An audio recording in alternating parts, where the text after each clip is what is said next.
35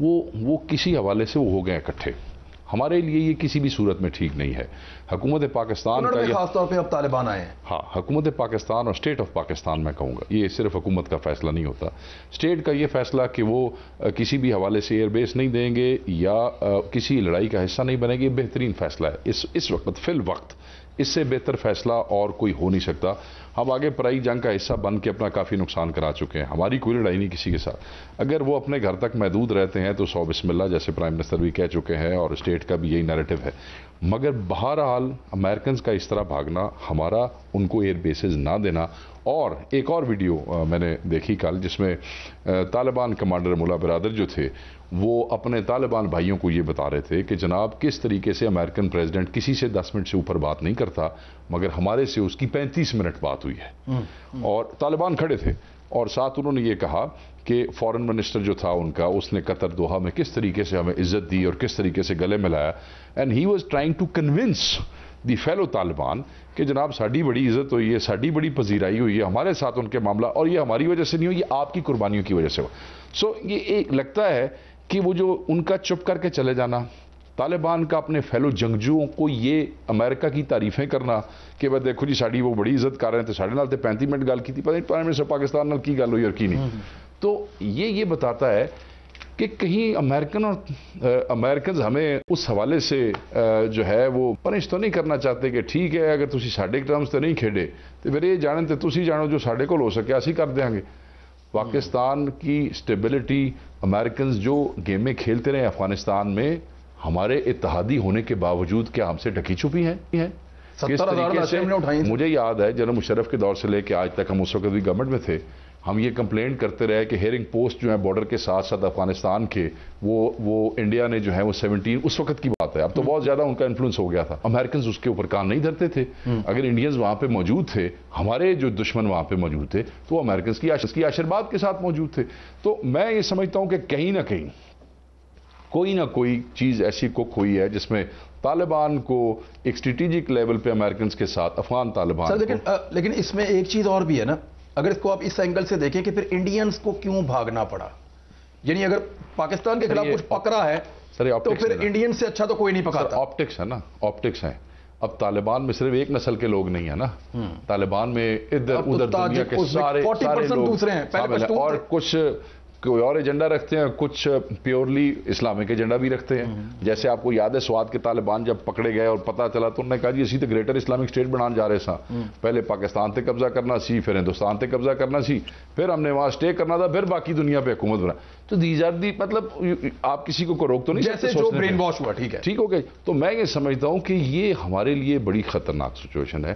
ہمارے جو ٹینٹیکلز افغانستان میں موجود تھے ان کی اس وقت صورتحال کیا ہے انٹیلیجنس کے حوالے سے میں آپ کو بتاؤں کہ اب کیا ہم اس لیول پہ آپریٹ کر رہے ہیں, کیا دوحہ کے اندر جو معاملات ہوئے ہیں اس پہ ایک تو چیزیں ہیں نا جو آپ کو سامنے نظر آ رہی ہیں, ایک چیزیں اس کے پیچھے بھی ہوئی ہیں.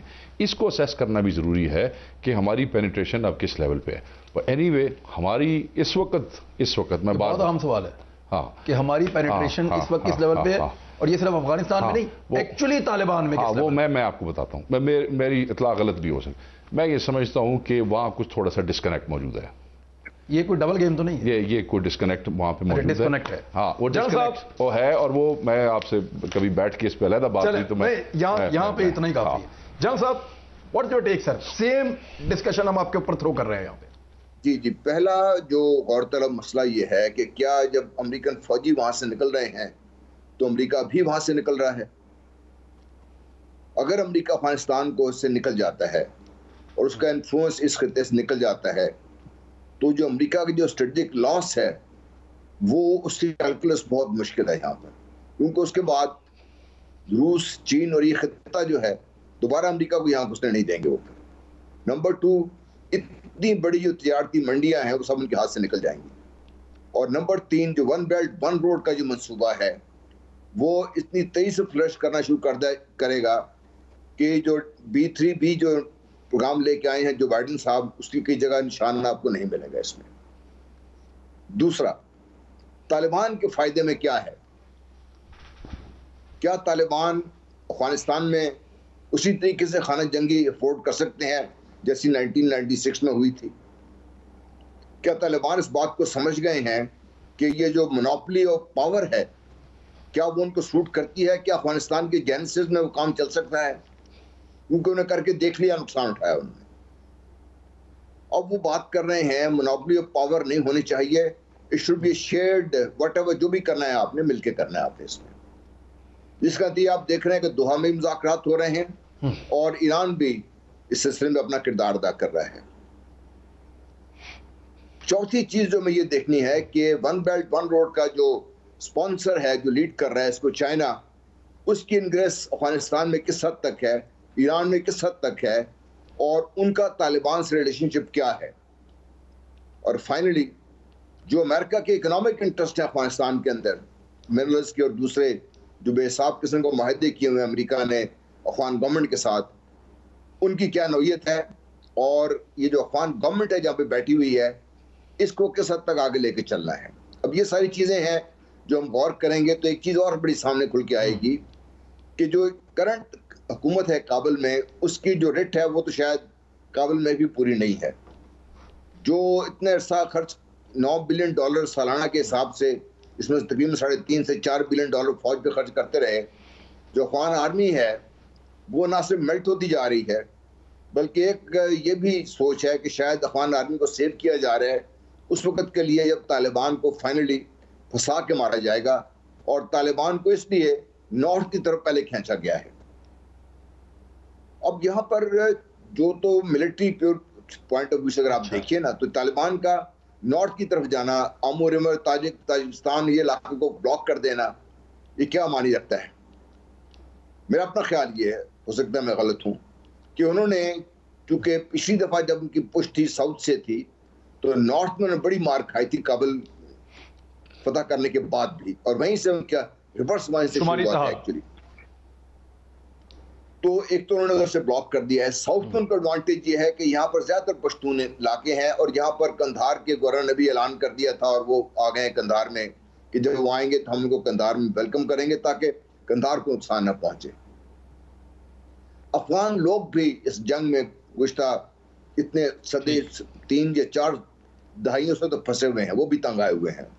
طالبان جو کہہ رہے تھے کہ بھئی امریکہ کے پاس گھڑی ہے، ملا عمر کا یہ بیان ہے، اور ٹائم ہمارے پاس ہے، تو شاید وہ بھی یہ سمجھتے ہیں کہ ٹائم اتنا زیادہ بھی نہیں ہے کہ وہ اپنی نسلوں پہ نسلیں قربان کرتے جائیں.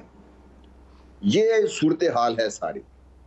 اس میں جو پاکستان کے لیے ایڈوانٹیج ہے یا اپرچونٹیز ہیں یا جو بھی ہے کہ سیٹلڈ افغانستان یا کہ یہ فیئرلی اسٹیبلڈ جو سیٹل افغانستان ہے وہ پاکستان کو، چین کو، روس کو، سب کو سوٹ کرتا ہے.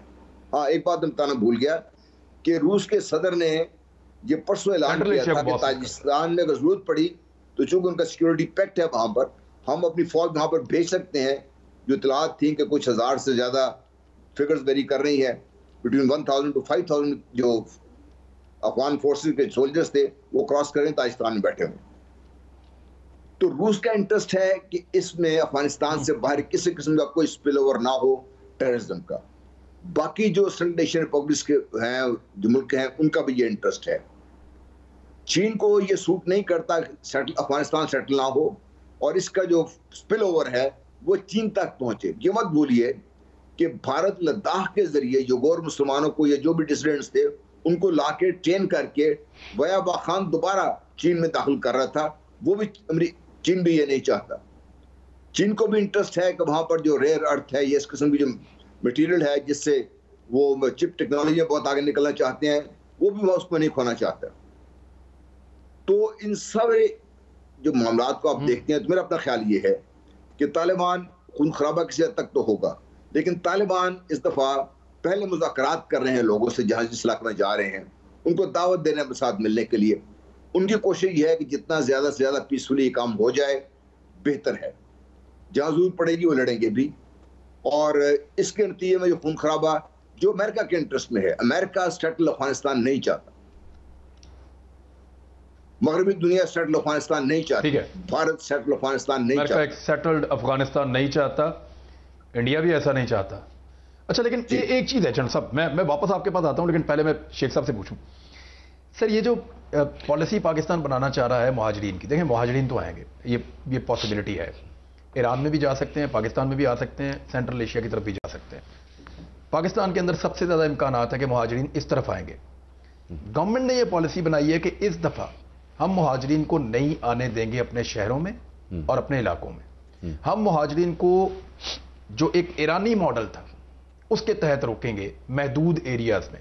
جو ایران کا ایک ماڈل تھا اس کو سٹڈی کرنے کے لیے ایک وزارت داخلہ کی ایک ٹیم بنی ہے جو ایران جا رہی ہے. وہ جا کر سٹڈی کریں گے کہ ایرانیوں نے مہاجرین 8 لاکھ آئے تھے ان کے پاس، وہ 8 لاکھ ہی واپس گئے تھے.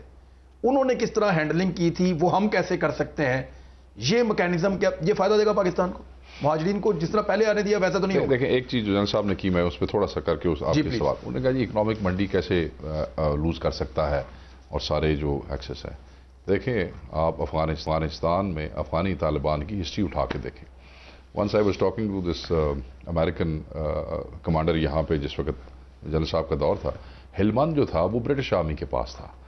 جہاں امریکن جاتے تھے وہاں خون خرابہ ہوتا تھا. جہاں برٹش آرمی ڈپیوٹ تھی افغانستان تو لڑائی نہیں سی ہوتی. وہ پتہ نہیں کیا، وہ جس وقت پتہ یہ چلا بعد میں کہ British army was practically paying Taliban to stay in peace. کہ یہ تسی پیسے لے لو، ساڑھے بندے پیسے چاہیے، گڈی چاہیے، اچھا لے لو. بہت سے علاقے جو تھے، اب ایک افغانستان کا یہ ضلع، مجھے اس کا نام میرے بدخشاں یا کون سا ہے، اس کے اندر افغان گورنمنٹ تھی، یہ دوسری جو امریکن نے انسٹال کی، تجربہ بہت پرانا ہے نا انہوں نے انسٹال کی. سنو جی، مگر وہ جو ڈیم تھا وہ ڈیم طالبان کو ٹیکس دے کے اشرف غنی صاحب چلا رہے تھے. تو طالبان تے پیسے لے کے مک جان گے.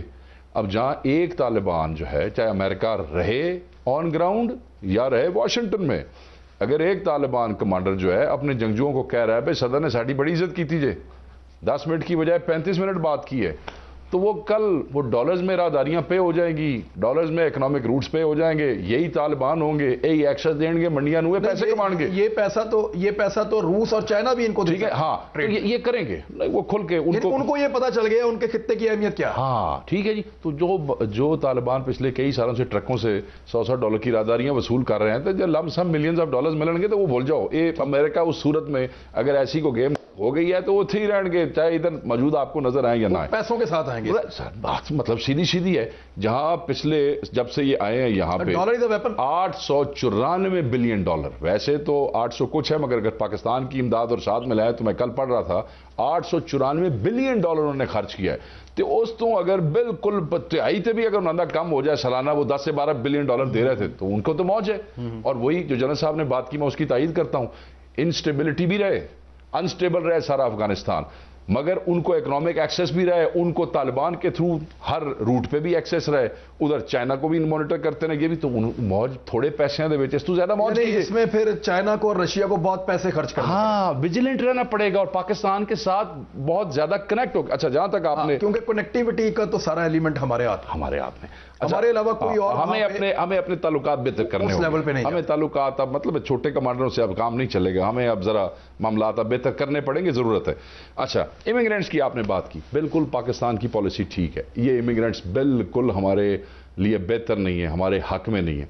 اسی تو دنیا تے احسان کیتا جو ورلڈ کلاس ہم نے دنیا پہ یہاں پہ UNHCR آ گئے، UN والے کیمپ بنا لے، UN ریفیوجی کمشنر آ گیا، تماشا شروع ہو گیا، ہماری آبادیوں میں گھس گیا، ہمارے لوگوں کا کاروبار ختم ہو گیا، مزدوروں کا کلیشنکوف آ گئی، پاپی کراپ سے ہیروئن آ گئی، وہ انہوں نے جعلی شناختی کارڈ بنا کے پاکستانی بن گئے جناب، ادھر سے ویزے لیے کہ آسٹریلیا کو امریکہ ارب پتی ہو گئے.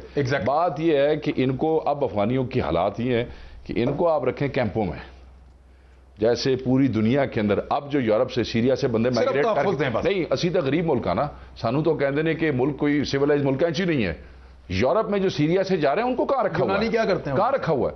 یونانی، آسٹرین، جرمن، ٹرکی کے بارڈر پہ آپ دیکھیں کیا کر رہے ہیں. ایسے ہی کرتے ہیں. میرا یہ خیال ہے اگر یہاں ایرانی فارمولا کی کیمپ بناؤ، انہوں اتنے کھڑا کرو، ان کو وہاں رکھیں، وہیں روٹی پانی UN دے، ان کو ٹائم سے واپس بھی UN ان کو دے، جو کو ساڑی کو ہوئی خدمت کو مسلمان دی حیثیت ہے پاکستان میں بھی کرنی چاہیے. پاکستان بالکل افورڈ نہیں کر سکتا. جنرل صاحب یہ جو اب طالبان ہیں ان کے بارے میں نے کچھ مختلف جگہوں پہ پڑھا، یہ بہت مختلف ہیں ان طالبان یا اس طریقہ کار سے جو 96 میں تھا. ان میں کچھ 40% نئے ایلیمنٹس بھی شامل ہیں، جس میں تاجک، ازبیک اور دیگر لوگ، یعنی مجاہدین وہ مجاہدین تھے، یہ طالبان. اب یہ فرق ہے، یہ ان سے فرق ہے. آپ اس سے ایگری کرتے ہیں؟ اور کیا چائنا، رشیا، پاکستان اور ایران آپ ساتھ ملائیں، ترکی کو ملا لیں، کیا اس خطے کے ملک اس اکٹھے طریقے سے کوئی ایسا حل نکال سکتے ہیں کہ طالبان امریکہ کو بھول جائیں؟ یہ جو کہتے ہیں نا سیوی ہے، یہ ورلڈ پالیٹکس سیوی ہے. یہ دیکھیے کیسے انہوں نے ڈپلومیٹک طریقے سے جو دوحہ ٹاکس کی، انہوں نے ایک ایسا سمجھوتا لے کے آئے جس میں انہوں نے امریکنز کو سارا کچھ نہیں دیا، انہوں نے دے بھی دیا بھی، کچھ نہیں بھی دیا، جس کے نتیجے میں آج دیکھ رہے ہیں آپ کہ طالبان کا وہ جو ایک کلاؤڈ ہے، جس طرح ابھی بات کر رہے تھے ملا برادر کی اور دوسرے کی بھی، تو وہ اپنے آپ کو اسٹیج پہ منوانے پہ کامیاب ہو گئے ہیں. اور سب سے بڑی چیز جو ہوئی ہے وہ یہ کہ Taliban now a legitimate political force of Afghanistan recognised by the United States of America. اتنا بڑا ایڈوانٹیج ان طالبان کو نہیں تھا یہ، تو اس کو وہ ایکسپلائٹ کر سکتے ہیں اور کریں گے بھی وہ، اور وہ سمجھتے ہیں ان چیزوں کو، وہی وہ کر رہے ہیں. اسے ایران سے بات کر رہے ہیں، چین میں کئی دفعہ گئے ہیں، چین میں وہاں بات چیت ہوئی ہے. اور آپ کا یہ سوال ہے، میں بہت امریکہ میں کنفیوژن ہوگی کہ ابھی یعنی امریکہ میں کلیئرٹی تو امریکہ میں بھی نہیں ہے کہ کیسے چلانا ہے معاملے کو. یہ تو وقت کے ساتھ امریکن کا تو مسئلہ یہ ہے نا کہ ان کو یا تو طاقت کے ذریعے چلا سکتے ہیں یا پیسہ دے کے چلا سکتے ہیں. طاقت کا زور انہیں دیکھ لیا کہ کامیاب نہیں ہوا. اگر وہ پہلے پاکستان کی بات مان لیتے تو شاید ان کے حالات ایسے مختلف ہوتے اس وقت. تو جو امپورٹنٹ چیز جو میں یہ سمجھنے کی ہے کہ طالبان کو اور اس خطے کو، میں بہت عرصے سے یہ بات کر رہا ہوں کہ Iran is a very major player. Pakistan کے بعد اس خطے میں اگر کسی کو زیادہ انٹرسٹ ہے تو ایران کو ہے. چین اور روس اس کے بعد ان کا بھی انٹرسٹ ہے. تو یہ ملک تو نیچرل، ان کا جو ایک رنگ ہے، گولڈن رنگ جس کے کہا جاتا ہے، یہ نیچرل گولڈن رنگ ہے جو افغانستان کے ارد گرد موجود ہے، جن کو اکٹھا ہونا پڑے گا اگر وہ سیٹل افغانستان چاہتے ہیں. اگر وہ چاہتے ہیں کہ افغانستان وہ خطہ نہ رہے جہاں سے ہر کوئی نہ کوئی ٹیررزم کی وبا پھوٹتی رہے اور سب ملک سے افیکٹ ہوتے رہیں، اور جو اکنامک ڈیولپمنٹ کی اپرچونیٹیز نکل رہی ہیں اس خطے کے لیے وہ ساری ختم ہو جائیں، اور یہ جو کیسپین سی کی ریسورسز جو بڑی مشکل سے آج سے 4 سال پہلے روس نے سمجھوتا کرایا ہے، کیسپین سی کی جو لٹل اسٹیٹس ہیں اس کے درمیان، ان کی جو ریسورسز ہیں ان کو ایکسپلائٹ کرنے کا موقع ان کے پاس ابھی نکل رہا ہے، اس کو ضائع نہ ہونے دے. تو یہ لوگ بھی اس چیز میں انوالوڈ ہیں، اس میں کچھ لے اور کچھ تو دے کے پر. جنرل صاحب ایک چیز اور ہے، پہلے چلیں آپ بتا دیں. جنرل صاحب میں آپ ہی سے پوچھ لیتا ہوں سوال کہ یہ بھارت کیا واقعی سب سے بڑا لوزر ہوگا افغانستان میں؟ یعنی بھارت نے بڑی انویسٹمنٹ کی تھی، بڑی کوشش کی تھی، اور پاکستان میں بہت ساری دہشت گردی بھارت نے یہاں پہ ایکسپورٹ کی تھی افغانستان سے بیٹھ کر، اور یہاں پہ بہت سارے گروپس بنائے تھے، بڑی محنت کی تھی. خاص طور پہ آپریشن میں جو لوگ افغانستان کی طرف گئے، کیونکہ یہاں بالکل ڈیورنٹ لائن کے ساتھ ساتھ بھی آپریشن ہو رہا تھا تو دیہات ساتھ ساتھ ہیں، جو لوگ ادھر گئے ان کو بھی ایکسپلائٹ کیا، ان کو ریاست پاکستان کے خلاف اکسایا، ان کو استعمال کیا. اب بھارتی کیمپ وہاں پہ خالی ہو گئے، ان کے کانسلیٹ جو ہیں ان کے اندر کام ختم کر دیا گیا ہے، ان کی پریزنس کم سے کم ہوتی جا رہی ہے. یہ کیا پاکستان کے لیے ایک اپرچونٹی، اور بھارت کو ہم کہہ سکتے ہیں کہ الٹیمیٹلی اگر یہاں پہ کوئی بھی نہیں جیتا تو کم سے کم کوئی ایک ہارا ہے تو وہ بھارت ہارا ہے یہاں پہ؟ دیکھیے بھارت نے $3.5 بلین سے زیادہ رشوت کے طور پر دیے تھے افغانستان میں کہ افغان سرزمین کو پاکستان کے خلاف استعمال کرے. بھارت کو سرپرستی حاصل تھی امریکہ کی، مغربی طاقتوں کی، اور ان کے ساتھ مل کے ہی کام کر رہے تھے. یہ پہلے بھی بات ہو چکی، شیخ صاحب نے کہا، اور ہمیں کسی کو کوئی شک نہیں ہے کہ امریکہ اور نیٹو فورسز کی سرپرستی کے بغیر تحریک طالبان پاکستان ہو یا کوئی ہو وہاں سے آپریٹ کر کے پاکستان کو نقصان نہیں پہنچا سکتا تھا. داعش وہاں پر نہیں آ سکتی تھی، وہ لائی گئی ہے وہاں پہ. تو حامد کرزئی کا خود بھی بیان تھا کہ ان مارک ہیلی کاپٹر کے ذریعے کچھ فورسز آئی ہیں اور وہ لینڈ کر گئی ہیں، اور تورا بورا کا پتہ چلا کہ ودن اباؤٹ 24 آورز داعش نے وہاں پہ قبضہ کر لیا. حالانکہ تورا بورا میں اگر 100 بندے بھی بیٹھے ہوئے ہوں تو وہ داعش کو کئی مہینے لگ سکتے ہیں وہاں پہ قبضہ کرنے کے لیے. یہ کیسے ہو گیا سارا کچھ؟ تو یہ تو ایک منصوبے کے تحت افغانستان کو استعمال کرنا تھا. بھارت کا نقصان اس سے کہیں بہت زیادہ ہے، کیونکہ اگر تو بھارت کو اس راستہ نہیں ملتا پاکستان کے تھرو، تجارتی راہداریاں نہیں ملتی پاکستان کے تھرو، تو ان کی جو ٹریڈنگ تھی وہ افیکٹ ہوگی، نمبر 1. نمبر 2، جو کچھ بھی وہاں پہ انہوں نے انویسٹ کیا تھا $3-4 بلین کا، ان کا خیال یہ تھا کہ پاکستان کے خلاف لگاتار استعمال کریں گے، وہ ان کا نقصان ابھی آپ کو سامنے نظر آ رہا ہے اس میں. اور اب